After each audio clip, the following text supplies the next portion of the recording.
I think from MIT perspective, we want to do things that have impact and move things forward. The whole issue in science is asking the right question. But that's exactly what this project with the MIT Portugal program is how do we get that information, that data, so that the decision we make is the correct one. Portugal offers a lot of cool resources. They do a lot of maritime fishing, monitoring ocean use.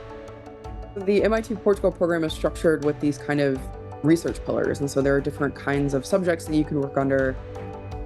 Industry was on board, their research institutes were on board, the universities were on board, and MIT, and it just is like a perfect mix. For me, the MIT Portugal program has been an enabler.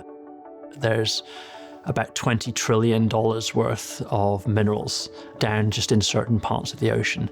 Could it be less impactful to go to the deep ocean where more of these minerals reside? Their program is called Trident, and they're looking to develop the next generation of deep ocean monitoring systems. If you are in the ocean, studying the ocean, you effectively have the perspective of a fish. So Eros wanted to take it to that higher perspective in space, where we had this bird's eye view to look at the exclusive economic zone around Portugal. The spacecraft itself was entirely built and entirely designed in Portugal by our partners. They had some great technology ideas that really came a long way through the project, from the instrument development to developing the models for getting the data, analyzing the data, understanding the data. We work on power systems and power electronics, so things like electric propulsion and making buildings comfortable and function energy efficient. Pareto optimization is a sort of a graphical math approach for determining the best you can do in some situation, but there's never one answer to that. It's a trade-off.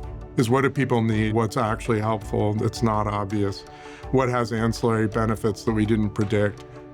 That trade-off is something I can evaluate, and how to do that is mathematically is one of the things that we've been exploring as part of this program. Having the students here at MIT, having the faculty come at MIT and embedded in our labs, that's huge value added. How do you put a price on being able to see issues and problems, engineering problems, from a completely different perspective? The international element is crucial or central to this. I think we learn a lot from each other culturally as well about how to tackle these problems. This model can be applied more globally across multiple different research institutes. We could probably do a lot of things faster than we're doing by ourselves.